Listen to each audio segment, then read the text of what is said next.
एक बार फिर से अपने YouTube channel stock trading technique पर आपका हार्दिक स्वागत करता हूं दोस्तों। आज बहुत ही वॉलेटाइल मार्केट रही और निफ्टी ने तकरीबन 2-3 बार इंट्राडे के अंदर अच्छी मूव्स दिखाई नीचे से। और मुझे जो मैंने आपके साथ पिछली वीडियो में चीजें डिस्कस की थी उस तरीके से हमें इंट्राडे के अंदर जो हमने पोजीशन कैरी कर रखी थी उसके अंदर 160 पॉइंट्स का प्रॉफिट जनरेट हुआ, वो भी बिना अनलिमिटेड लॉस के। जैसा कि मैंने 2-3 वीडियो पहले भी आपको यहां पर 15,200 की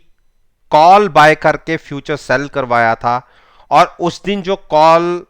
हमने बाय की थी वो 120 रुपीस के ऊपर 15,200 की कॉल बाय करवाई थी, और फ्यूचर सेल किया था हमने 15,240 पे। यानी 240 वाला जो 15,240 पे हमने फ्यूचर सेल किया था उसको आज हमने 15,000 के ऊपर स्केयर ऑफ किया, यानी हमें 240 पॉइंट्स का प्रॉफिट हुआ। और जो कॉल हमने बाय की हुई थी उसको हमने 45 रुपीस के अंदर स्केयर ऑफ किया। तो आप ये मान के चलिए कि हमें 150 टू 60 पॉइंट्स के आसपास का प्रॉफिट जनरेट हुआ। अब क्योंकि निफ्टी ने आज एक, देखिए, हायर साइड का एक डोजी क्रिएट हुआ है, यानी नीचे से एक जबरदस्त बाइंग देखी गई है और हायर साइड की क्लोजिंग आई है। Higher side in the sense intraday में हम तकरीबन 15,000 के नीचे तक चले गए थे और वहां से एक शार्प रिकवरी और क्लोजिंग 15,140 के आसपास, यानी नीचे से हम 150 पॉइंट्स रिकवर हुए। और मेरा अभी भी मानना है कि अगर प्राइस ये ट्रेंड लाइन है जो मेरी इसके आसपास जाए तो हमें यहां पर कॉल बाय करके फ्यूचर सेल करने की एक स्ट्रेटजी क्रिएट करनी चाहिए। और कल के दिन के लिए जो ऊपर का प्राइस बनता है वो बनता है 15,260। अगर हम 15,250 की कॉल, मैं फिर बता दूं, कल की एक्सपायरी की नहीं, नेक्स्ट वीक एक्सपायरी की बाय करके अगर हम फ्यूचर सेल करने की एक स्ट्रेटजी क्रिएट करेंगे तो, क्योंकि ट्रेंड लाइन को क्रॉस करना निफ्टी के लिए बहुत मुश्किल हो रहा है, हो सकता है कि यहां से फिर एक हम डिक्लाइन दिखाएं और हम फिर से 14,850 की तरफ रुख कर ले। तो एक अच्छी स्ट्रेटजी होगी खुलते ही कोई ट्रेड नहीं लेना। पुरानी सारी पोजीशन से हम लोग एग्जिट हो चुके हैं, नई पोजीशन हम ऊपर जाके 15,250 के आसपास जाके कॉल बाय करके फ्यूचर सेल करने की एक स्ट्रेटजी क्रिएट करेंगे। तो ये हुई निफ्टी के ऊपर बात। अब बात करते हैं हम बैंक निफ्टी। बैंक निफ्टी देखिए 3 दिन से लगातार कंसोलिडेशन फेज के अंदर है और जो 36,500 टू 700 का एक रेंज है उसको ये बैंक निफ्टी ब्रेक नहीं कर पा रही। हां, नीचे से रिकवरी जरूर देखने को मिल जाती है, और जैसे मैंने 36,000 की कॉलें बाय करके फ्यूचर सेल करने की एक स्ट्रेटजी क्रिएट कर रखी है, आज के दिन में तो हमें इंट्राडे में बहुत अच्छा भी प्रॉफिट आ रहा था। और जो बैंक निफ्टी ने नीचे 35,500 के टारगेट्स भी छुए, मेरा मानना है कि एक बार हम 9 डेज मूविंग एवरेज के आसपास आ सकते हैं और वो प्राइस 34,900 के आसपास का होगा। वहां पर हम अपना प्रॉफिट लेके एग्जिट करेंगे। देखिए, बैंक निफ्टी अप ट्रेंड के अंदर है, कंसोलिडेशन फेज के अंदर ट्रेड कर रही है। हमें मूवमेंट लेनी है, किस तरफ ये ब्रेक डाउन देगी या ब्रेकआउट देगी। ब्रेक डाउन को तो हमने नीचे की तरफ ट्रेड कर ही रखा है और ऊपर की तरफ हमने अपनी पोजीशन को हेज कर रखा है। और अगर कल के दिन में भी नीचे की तरफ मूव नहीं आती तो हम अपनी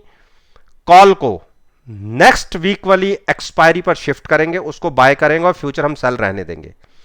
तो एक अच्छा ट्रेड नीचे की तरफ यहां तक देखने को मिल सकता है अगर 9 डेज मूविंग एवरेज और हम ये ट्रेंड लाइन को अगर देखें तो, क्योंकि आरएसआई 75-76 के आसपास ट्रेड कर रही है। इसीलिए मेरे को ये लगता है कि एक बार इसने एक कंसोलिडेशन जो फेज है उसको निकालते हुए इसको एक नीचे की तरफ की मूव दिखानी चाहिए, और जो यहां से जहां से आज की क्लोजिंग मिली है यहां से तकरीबन तकरीबन 1200 पॉइंट्स के आसपास की, तो उसी के लिए हमने एक ट्रेड बना रखा है। जबकि ट्रेड तो मेरा यहां से है 33,900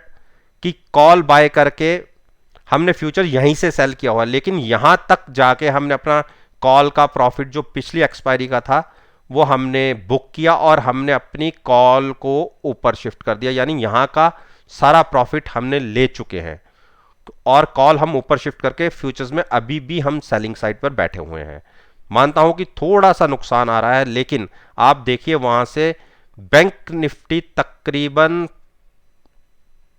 3500 पॉइंट से ज्यादा का गेन दिखा चुकी है, उसके बावजूद भी हमें 200-300 रुपए से ज्यादा का नुकसान नहीं है। लेकिन अगर यहां से एक बड़ी गिरावट आ गई तो हमें 1500 पॉइंट्स के ज्यादा का एक प्रॉफिट जनरेट हो जाएगा। तो उसी ट्रेड पे हम रहेंगे, वेट एंड वॉच रखेंगे। बाकी फ्रेश पोजीशंस मैं अभी किसी को भी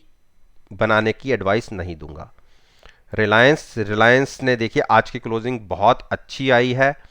और मेरा मानना है कि अब आप रिलायंस को बाय करके चल सकते हैं। आपको पुट बाय करनी होगी 1960 की, इसको बाय करके आप लॉन्ग साइड पे रहिए और लॉन्ग मुझे लगता है कि जैसा इसने एक आज की क्लोजिंग दिखाई है और हैमर क्रिएट किया है हायर साइड की क्लोजिंग आई है, एक बार ये इसने अगर अपना मूव पकड़ ली तो हम इस स्टॉक के अंदर तकरीबन आप यहां मान के चलिए 2100 के टारगेट्स इजीली देख सकते हैं। HDFC बैंक देखिए, HDFC बैंक ने आज भी तीसरे दिन लगातार गिरावट दिखाई है और नीचे 1571 के आसपास के लोज लगाए, और मेरा एक मानना था कि यहां तक ये स्टॉक आ सकता है। और अगर मैंने अपनी पिछली तमाम वीडियोस में बोला कि अगर नीचे तक आए तो यहां पर आप पुट बाय करके फ्यूचर्स को लॉन्ग करने की एक स्ट्रेटजी बनाइए। शॉर्ट अभी इसको नहीं करना, रीजन सभी मूविंग एवरेजेस के ऊपर ट्रेड कर रहा है और जब तक ये स्टॉक 1560 के ऊपर है हम इसे चाहे कॉल बाय करके भी शॉर्ट करना हो तब भी नहीं करेंगे, क्योंकि हमने ऑप्शंस का अपना प्रीमियम लूज नहीं करना। हां, इसके अगेंस्ट में 1560 के आसपास अगर ट्रेड होने लगे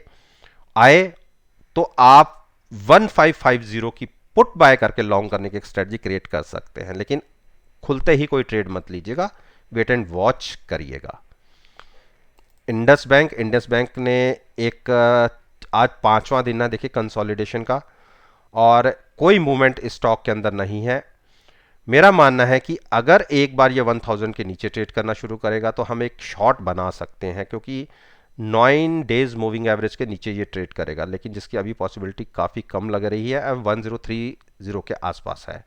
तो 1000 और 1070 ये एक इसका कंसोलिडेशन एरिया है जिसके बीच में ये कंसोलिडेट कर रहा है, क्योंकि हमें ट्रेड लेना है फ्यूचर्स के अंदर और साथ में अपनी पोजीशन को हेज करना है ऑप्शंस के साथ। और जब स्टॉक के अंदर मूवमेंट ही नहीं होगी तो हमारी ऑप्शंस जो हम लॉन्ग करेंगे बाई करके उसमें प्रीमियम रिड्यूस हो जाएगा, तो उस चीज़ को हम अवॉइड करना चाहते हैं, इसीलिए हम इसको भी ट्रेड नहीं करेंगे, वेट एंड वॉच की स्ट्रेटजी के अंदर इसको रखेंगे। HDFC ने आज एक बहुत अच्छा ब्रेकआउट दिया है और मेरी इस ट्रेंड लाइन के ऊपर ये क्लोजिंग हुई है, और मैंने अपनी पिछली वीडियोस में कहा भी है कि क्योंकि ये इस स्टॉक को क्रॉस नहीं कर पाता इस लाइन को, और यहीं पर ही कंसोलिडेशन करके यहाँ थकता है और नीचे गिर जाता है। तो मैंने कल की अपनी वीडियो में ये भी कहा था कि अगर आप रिस्क ले सकते हैं, क्योंकि 30% के आसपास मैंने पॉसिबिलिटी बोली थी कि अगर हम नीचे की तरफ जाएंगे, लेकिन क्योंकि आप देखिए पिछले 5 दिन लगातार ये इस लाइन पर जाता है, वहाँ से नीचे क्लोज देता है, तो मैंने यहाँ ये भी कहा था कि अगर थोड़ा सा रिस्क ले सकते हैं तो 2770 के आसपास की जो भी कॉल होगी वहाँ बाय करके फ्यूचर सेल करने की एक स्ट्रेटजी ले सकते हैं। अगर वो स्ट्रेटजी ली होती, मानता हूँ कि स्लाइटली सा हम ये कह सकते थोड़ा सा नुकसान आ रहा होता, क्योंकि कॉल बाय करके कॉल में थोड़ा सा प्रॉफिट आता और फ्यूचर्स में नुकसान आता। हम ये कह सकते हैं कि 2:1 की रेशियो में अभी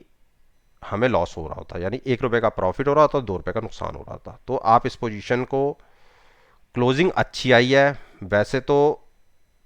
एडवाइस नहीं करूंगा कि आप शॉर्ट को ऊपर ले जाएं, लेकिन ऑल टाइम हाई के आसपास की क्लोजिंग है, तो पोजीशन इस तरीके से भी कैरी की जा सकती है कि थोड़ा सा रिस्क तो हमने लिया ही है, यहाँ से भी ले रहे थे तो उसको थोड़ा कंटिन्यू कर लेते हैं। जिनकी पुरानी पोजीशन कॉल बाय करके फ्यूचर सेल करने की है, वो बिल्कुल अभी अब उस पोजीशन को कैरी कर सकते हैं। बाकी स्टॉक अपसाइड पर है, अप ट्रेंड के अंदर है। हाईली रिस्की ट्रेड हमने कल रिकमेंड किया था, और जिसने लिया भी होगा बिल्कुल उसमें थोड़ा सा नुकसान आ रहा है। बाकी जो नए स्टॉक में एंटर करना चाहते हैं उनको कहूँगा कि थोड़ा सा वेट कर लीजिए, अभी एक छोटी सी क्लोजिंग आई है ऊपर, एक क्लोजिंग का और वेट कर लीजिए। अगर वो क्लोजिंग भी आ गई तो फिर हम भी अपनी शॉर्ट पोजीशन से एग्जिट हो जाएंगे। कोटक महिंद्रा बैंक की क्लोजिंग देखिए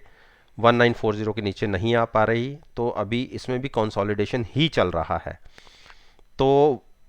एक काम कर सकते हैं, 1910 के आसपास अगर प्राइस आता है तो आप वहाँ पे पुट बाय करके फ्यूचर्स को लॉन्ग कर सकते हैं। लॉन्ग तो आप यहाँ से भी कर सकते हैं, अप ट्रेंड के अंदर स्टॉक है नो डाउट, लेकिन मूव ऊपर की तरफ आ नहीं रही। आप देखिए 4-5 दिन से एक सीमित दायरे के अंदर ये स्टॉक ट्रेड कर रहा है, और जैसे मैंने पहले रीज़न बताया, मैं क्योंकि सारे मूविंग एवरेजेस के ऊपर है और तब भी मैं आपको मना कर रहा हूँ खरीदने के लिए, वो उसका मेन रीज़न यही है कि जब तक एक बड़ी मूव की ये तैयारी नहीं करेगा, जहाँ तो इसके नीचे आए, जहाँ इसके थोड़ा सा और ऊपर चल के एक मूवमेंट तो दिखाए चलने की, तो वहाँ पर हम क्या कि पुट बाय करके फ्यूचर लॉन्ग करेंगे। अदरवाइज हम अगर यहीं पे फ्यूचर्स को बाय कर लेते हैं और ऑप्शंस को साथ में बाय करते हैं, तो टाइम डिके के साथ साथ ऑप्शंस की वैल्यू कम हो जाती है, और नेचुरली बात है हमें ओवरनाइट पोजीशन ले जानी है, तो अपनी पोजीशन को हेज तो करना ही होगा। तो ये इस वजह से मैं इसको अभी थोड़ा सा वेट एंड वॉच की स्ट्रेटजी में आपसे कह रहा हूँ कि थोड़ा सा रुकिए। आईसीआईसीआई बैंक के अंदर मैंने देखिए जैसा ये कंसोलिडेशन चल रहा है, और मैंने कहा था कि मुझे एक मूव नीचे की लगती है, और 630 के आसपास की मैंने आपको कॉल बाय करा के फ्यूचर सेल करने की एक स्ट्रेटजी बताई हुई है। मेरा मानना है कि देखिए 2 दिन डोजी बना है, और ये एक बड़ी मूव की तैयारी होती है। बड़ी मूव इतनी बड़ी के बाद पॉसिबिलिटी आगे की तो थोड़ी कम लगती है, नीचे की तरफ की मुझे ज़्यादा लगती है, और हम हेज भी हैं, तो इतना रिस्क हमारा इन्वॉल्व नहीं है कि अनलिमिटेड लॉस की तरफ हम अपना घर खोल के चलेंगे।